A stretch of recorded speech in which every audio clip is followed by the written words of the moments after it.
Hello doctor Riya, how are you? Ramesh ji, बहुत बुरी खबर है। क्यों, क्या हुआ?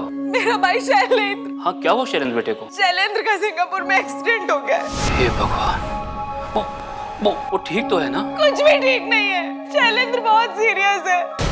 रमेश जी, मुझे समझ में नहीं आ रहा है, मगर मुझे आपकी हेल्प की जरूरत है। अरे आप बोलिए ना डॉक्टर रिया, शैलेंद्र मेरा होने वाला दामाद है, वो मेरी बेटी की जिंदगी है। अरे मैं उसके लिए कुछ भी कर सकता हूँ, बोलिए तो। सिंगापुर के हॉस्पिटल ने बोला कि तुरंत 8 लाख रुपए का इंतजाम कीजिए। पूरा खर्चा 16-17 तक आएगा। मेरी परसों सुबह की फ्लाइट है, मगर हॉस्पिटल ने कहा है कि उनका रूल है, जब तक पैसे नहीं मिलेंगे वो ऑपरेट नहीं करेंगे। उन्होंने आईसीयू में रखा है शैलेंद्र को। 1 लाख रुपए है मेरे पास, लेकिन किसी तरह 7 लाख रुपए का इंतजाम कीजिए प्लीज, जल्दी। जी।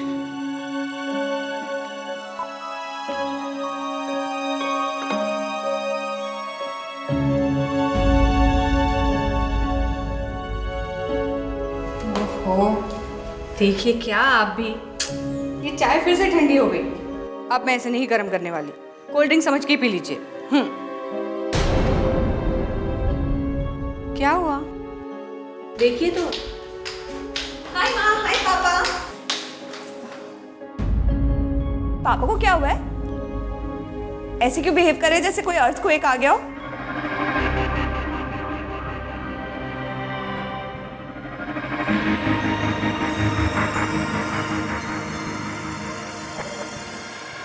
मेघना बेटी, शैलेंद्र का सिंगापुर में एक्सीडेंट हो गया है। सब ठीक तो है ना? वो सीरियस है। डॉक्टर रिया का फोन आया था, शैलेंद्र का बहुत ही कॉम्प्लिकेटेड ऑपरेशन होना है और उसके लिए डॉक्टर रिया ने हमसे 7 लाख रुपए मांगे।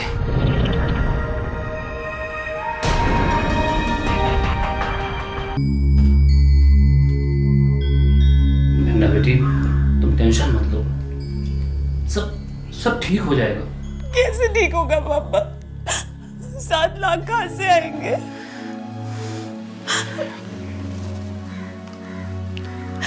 आएंगे बेटा, जरूर आएंगे। तब तक शैलेंद्र को कुछ हो गया तो मैं जिंदा नहीं रह पाऊंगी उसके बिना। मेघना और शैलेंद्र इंटरनेट पर मिले और चैटिंग दोस्ती बन गई और दोस्ती गहरा प्यार। शैलेंद्र एक कमर्शियल एयरलाइन का पायलट था।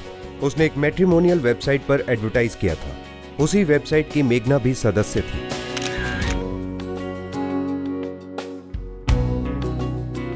डैड, शैलेंद्र सिंगापुर एयरलाइंस में कमर्शियल पायलट है। He is a nice guy. तुम मुझसे कभी मिली नहीं हो, हम उससे कभी नहीं मिले हैं। उसका परिवार क्या सोचता है, कौन है वो लोग, क्या करते हैं? चिल पापा, शैलेंद्र कोई क्रिमिनल तो नहीं है ना? मैं भी कोई पुलिस वाला नहीं हूँ। देखो बेटी, मैं एक जवान बेटी का बाप हूँ, और ऐसा बाप जो अपनी बेटी को दुनिया में सबसे ज्यादा प्यार करता है। आई नो दैट पापा।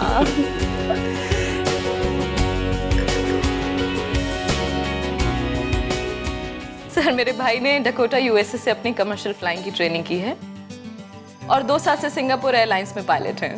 सर, पुणे के कोरेगांव पार्क में मेरा खुद का ड्यूप्लेक्स अपार्टमेंट भी है। पुणे के ही पास कुछ लैंड है, उसमें इन्वेस्ट किया है। जिंदगी भर फ्लाई नहीं करना चाहता हूँ। ज़मीन पर रहकर करने वाले कुछ ठोस बिजनेस प्लान्स भी हैं। शैलेंद्र मेरा इकलौता भाई है सर। पेरेंट्स के एक्सीडेंट के बाद तो हम ही दोनों एक दूसरे के माँ बाप हैं। डॉक्टर रिया, एक चीज़ बताइए, आपकी स्पेशलाइजेशन क्या है? सर, मैं जनरल फिजिशियन हूँ और मुंबई में सेटल्ड हूँ। ओह, और आपकी फैमिली? ये रही मेरी फैमिली। वैसे मेरे हस्बैंड फौज में हैं और इस वक्त सियाचिन में पोस्टिंग है। डॉक्टर हैं। मेरा एक बेटा भी है, आयुष। Very good. तो सर, आप पुणे कब आने का सोच रहे हैं?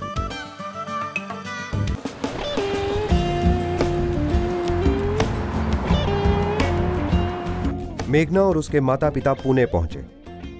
उन्होंने शैलेंद्र का फ्लैट भी देखा।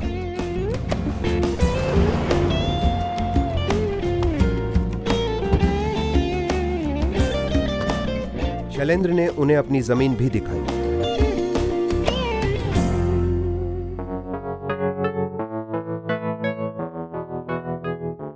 कुछ ही दिनों बाद मेघना और शैलेंद्र की सगाई हुई। बहुत ही प्राइवेट फैमिली सेरेमनी थी। आयुष कहीं दिखाई नहीं दे रहा, कहाँ है वो? अरे वो बोर्डिंग में है, उसको छुट्टी ही नहीं दी, बोले शादी के वक्त देंगे। अब हम लोग शादी की तैयारी करते हैं, शादी का प्लान हम लोग डिटेल में करेंगे। बिल्कुल, मैं भी यही चाहती हूँ कि शादी जल्दी से जल्दी हो जाए। रमेश जी, मुझे आपसे कुछ इम्पोर्टेंट बात करनी है, ज़रा 2 मिनट के लिए बाहर आएंगे? हाँ चलिए, पैसों का इंतजाम होते ही मैं खुद आपको फोन करूंगा, ठीक है? I am really sorry to say sir, मगर आप वो एक्स्ट्रा कदम नहीं उठा रहे हैं जो आप उठाते अगर शैलेंद्र और मेघना की शादी हो गई होती तो। अरे नहीं बेटी, ऐसी बात नहीं है, प्लीज ऐसा मत कहो। मैं पैसों का इंतजाम कर लूंगा, बिलीव मी। मेरी कल शाम की फ्लाइट है, प्लीज जाने से पहले किसी भी तरह से 7 लाख रुपए का इंतजाम कर दीजिए। देखिए जी, हमारी ऐसी हैसियत नहीं है, आप साफ साफ बोल दीजिए ना रिया को कि नहीं है, पैसे नहीं हो सकता। किस मुंह से कह दूं? आखिर ये हमारी बच्ची की जिंदगी का सवाल है। पर आपने पहले ही अपनी सारी सेविंग पीएफ निकाल के दे दिए हैं डॉक्टर रिया को शादी के खर्च के लिए, एफडीज भी तुड़वा दिए हैं। फिर मैं आपको एक सजेशन दूं, आप बुरा तो नहीं मानेंगे? अब देखिए, खुल के बोलिए, क्या कहना है आपको? ऐसा है कि मैंने शैलेंद्र की शादी के लिए बहुत सारे सपने देखे थे और मैं चाहती हूँ कि कुछ स्पेशल चीज़ें उसकी शादी में। तो अगर आप बुरा ना माने तो मैं शादी की तैयारियां करवाना चाहती हूँ। सवाल ही नहीं उठता है। देखिए, शादी का सारा खर्चा मैं अकेले बियर करूंगा। पर रमेश जी, खर्चा कुछ 10 लाख तक आएगा, इसीलिए तो कह रही हूँ कि हम खर्चा 50-50 कर लेंगे, उसमें क्या बड़ी बात है।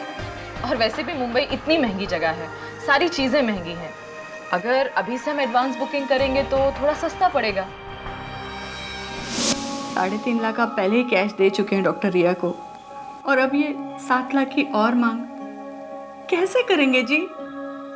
हाँ, मैं एक काम करता हूँ, मैं रमाकांत के पास जाता हूँ, वो हमारी मदद जरूर करेगा। थोड़ा थोड़ा, हाँ, इसी लेवल में आगे चले जाओ, पूरा बिल्कुल यही लेवल पकड़ के जाना। ये सब खत्म करना है। रमा, अरे रमेश, इतने दिनों बाद तू तो अपने दोस्त को भूल ही गया यार। अरे नहीं यार, तू तो जानता है कि मुझे कॉलेज से फुर्सत ही नहीं मिलती है। ऊपर से ये मेघना की शादी की तैयारियां। हाँ हाँ, समझता हूँ, पारिवारिक जिम्मेदारियां पहले, यार दोस्त बाद में। यार वो परिवार की बात थी, इसीलिए तुझसे मिलने आया था। क्या बात है रमेश, सब खैरियत तो है ना?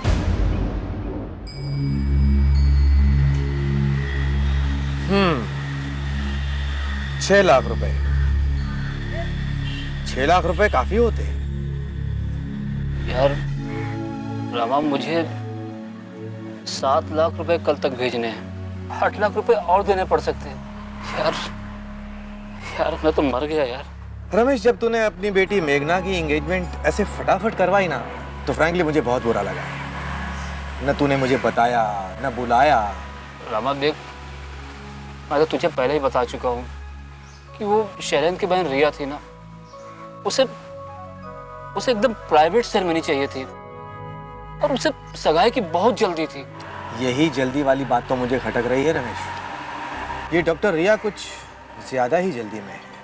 सगाई जल्दी, शादी जल्दी, अब ऑपरेशन के लिए पैसों की भी जल्दी। खैर, तूने इस शैलेंद्र और डॉक्टर रिया का बैकग्राउंड तो अच्छी तरह से चेक कर लिया है ना? उसके बिना तो मैं एक कदम भी आगे नहीं बढ़ता हूँ यार। देख, पार्टी वेल सेटल्ड है, लड़का सिंगापुर एयरलाइंस में पायलट है। यही तो, लड़का इतनी बड़ी एयरलाइन में पायलट है, उसकी कंपनी को कोई फिक्र नहीं है उसके इलाज की। और इन लोगों की सैलरी तो लाखों में होती है, और उसके ऊपर मेडिकल इंश्योरेंस, ये वो पता नहीं क्या क्या मिलता है। इतना वेल सेटल्ड आदमी, इसकी अपनी कोई सेविंग नहीं है इलाज करवाने के लिए।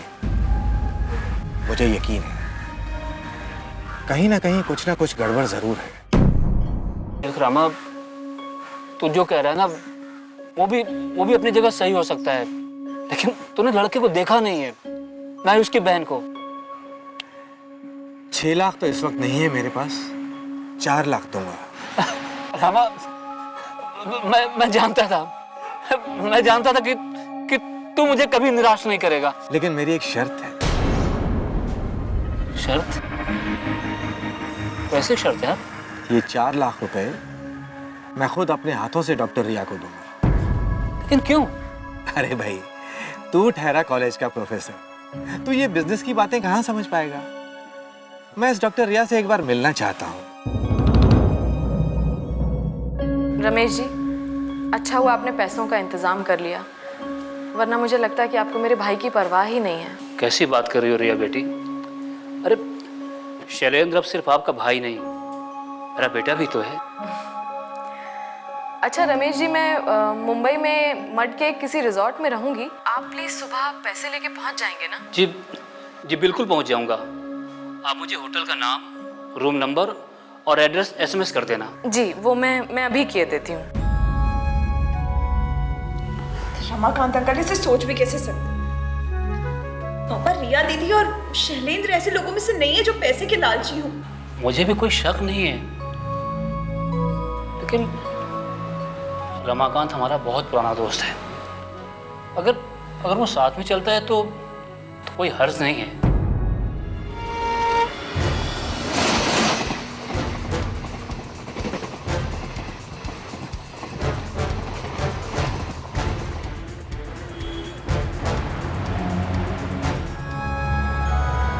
रमेश, तुमने बताया डॉक्टर रिया मुंबई में सेटल्ड है? हाँ, वो मुंबई में प्रैक्टिस करती है। अच्छा, मुंबई में प्रैक्टिस करती है। तो मुंबई में उसका अपना घर भी होगा? हाँ होगा। तो फिर पैसे लेने के लिए उसने हमें होटल में क्यों बुलाया है?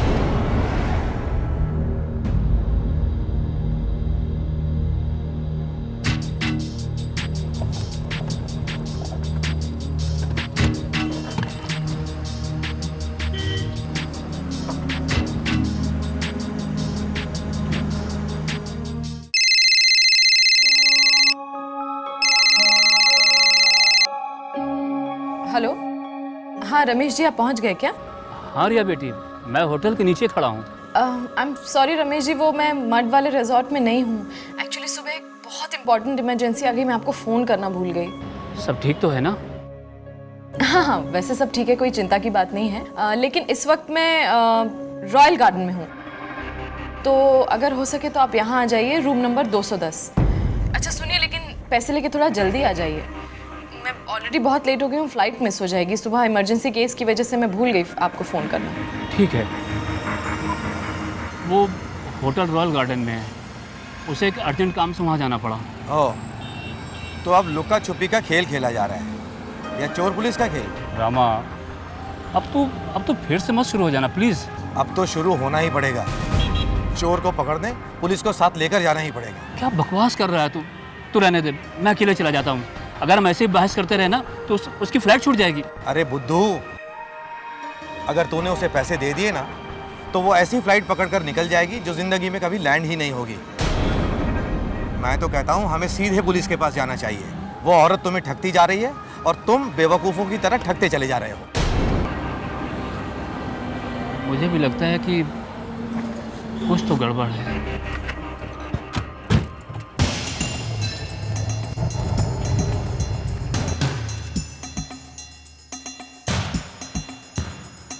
देखिए, आप लोग ने जो कुछ भी बताया है उसके आधार पर मैं FIR लॉन्च नहीं कर सकता, लेकिन हाँ एक काम कर सकता हूँ, मैं आप लोगों के साथ चलने को तैयार हूँ। क्योंकि ये एक पारिवारिक मामला था, इसलिए FIR दर्ज करने से पहले पुलिस इस मामले की तहकीकात करना चाहती थी। मालवानी पुलिस स्टेशन के सीनियर पुलिस इंस्पेक्टर मूसा शेख सादे कपड़ों में रमेश और रमाकांत के साथ होटल रॉयल गार्डन पहुंचे।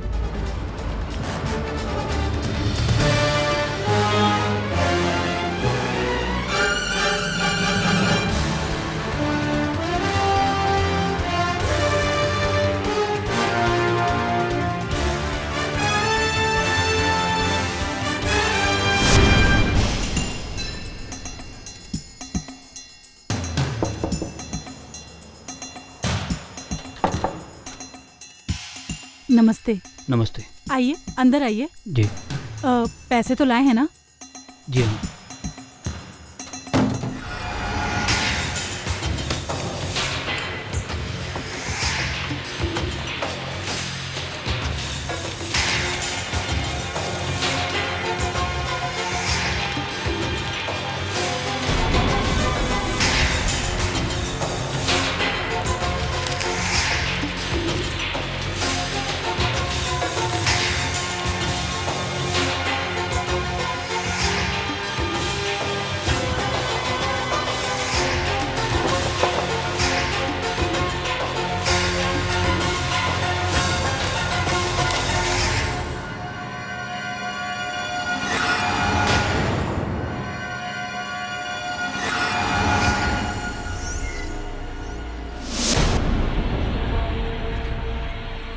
ये सब क्या हो रहा है? कौन है ये लोग? मूसा शेख, इंस्पेक्टर मूसा शेख। ये क्या मजाक है रमेश जी? आप मुझ पर शक कर रहे हैं? मेरा भाई वहां हॉस्पिटल में आखिरी सांसें गिन रहा है। कौन से हॉस्पिटल में? मेरे कहने का मतलब है कि सिंगापुर के कौन से हॉस्पिटल में आपका भाई आखिरी सांसें गिन रहा है? वो मैं आपको क्यों बताऊं? ये हमारा जाती मामला है। और आप कौन होते हैं दखल अंदाजी करने वाले? हाँ, और एक मिनट, मैं डॉक्टर हूं, ऐसी वैसी लड़की नहीं हूं। और मेरे हस्बैंड मेजर है फौज में। सबको कोर्ट ले जाऊंगी, 2 मिनट में कोर्ट ले जाऊंगी। पुलिस वालों के लिए कोर्ट मायका होता है मैडम, और इससे पहले कि आप हमें वहां ले जाएं, ऐसा ना हो कि हम आपको वहां पहुंचा दें। पुलिस ने डॉक्टर रिया के पर्स और लैपटॉप की तलाशी ली।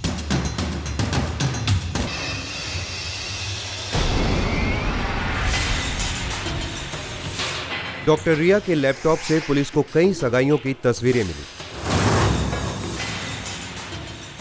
हर तस्वीर में लड़कियां अलग अलग थी, पर लड़का एक, शैलेंद्र। उन तस्वीरों में से एक तस्वीर मेघना और शैलेंद्र की सगाई की थी। पुलिस को सिंगापुर के लिए 3 एयर टिकट्स भी मिले, जो उसी रात की फ्लाइट के थे। Mister Shailendra, mister Ayush and Parul, आपके मुताबिक तो शैलेंद्र को अस्पताल में होना चाहिए, यानी कि हॉस्पिटल में होना चाहिए था। ये सब क्या है डॉक्टर रिया? ये आयुष और पारुल कौन है? आयुष इनका बेटा है, इन्होंने खुद बताया था मुझे। और पारुल? बताइए बताइए, पारुल कौन है? पारुल? बताइए डॉक्टर साहब। पारुल मैं खुद हूं।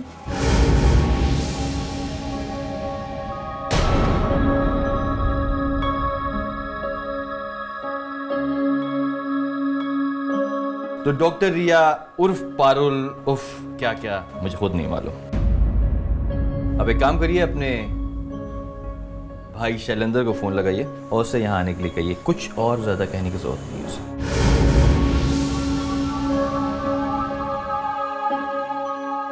गहरी सांस लीजिए डॉक्टर रिया उर्फ पारुल। चाहिए तो पानी पी सकती हैं आप। शैलेंद्र को शक नहीं होना चाहिए, उससे सिर्फ ये कहिए कि पैसे मिल गए हैं और वो रूम पर आ जाए। फोन कीजिए।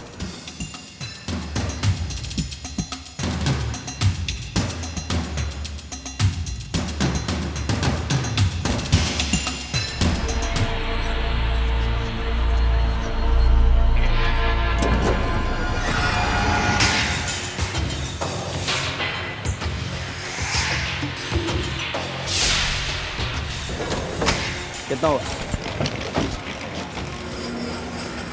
यस, क्या बात है? खास कुछ नहीं, आपको गिरफ्तार करने आ रहे हैं।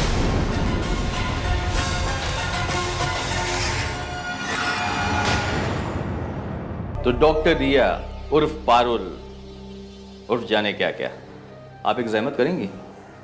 अपने फौजी पति को फोन लगाइए और उनसे ये कहिए कि आप कहां पर हैं और किस हालात में हैं। मेरे ख्याल से आप शर्मा रही हैं। चलिए मैं उनको फोन लगा देता हूं। सिर्फ आप मुझे ये बताइए कि उनकी पोस्टिंग कहां पर है। मेरे हस्बैंड आर्मी में नहीं है। मतलब? मैं लोगों पर झूठा इंप्रेशन जमाने के लिए ऐसा कहती थी कि मेरे हस्बैंड आर्मी में है। और ये बच्चा? ये मेरा बच्चा है। और इसका बाप कौन है? डॉक्टर रिया उर्फ पारुल का भाई नहीं बल्कि पति था।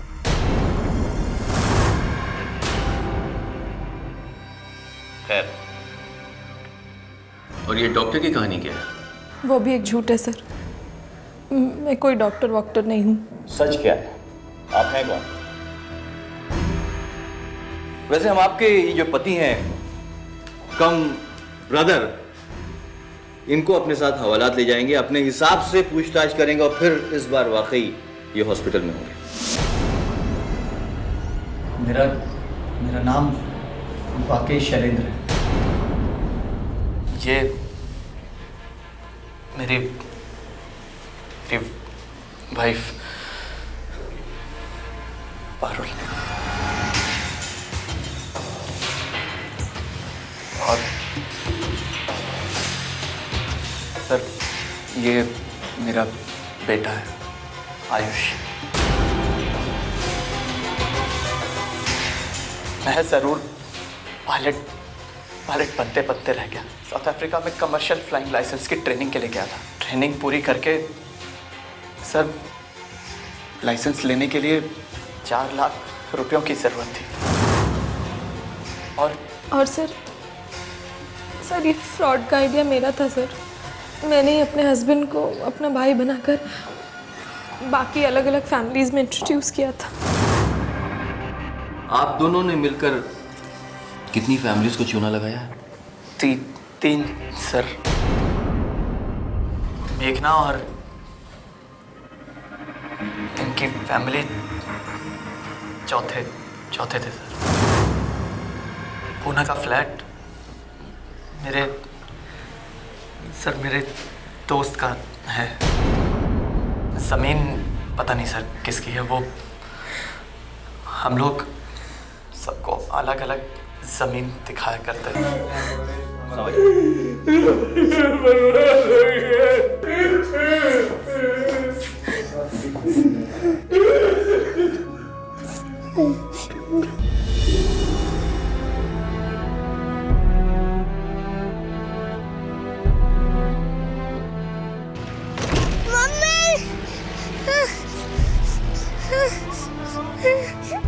मुंबई में शैलेंद्र के परिवार के कुछ दोस्त थे। आयुष को उन्हें सौंप दिया गया। उन्होंने कुछ दिनों बाद उसे कानपुर भेजा अपने दादा दादी के पास। मेघना के पिता रमेश निकम अपने दोस्त रमाकांत के साथ भूसावल लौटे, टूटे हुए, हारे हुए। मेघना शैलेंद्र की असलियत जानकर चूर चूर हो गई।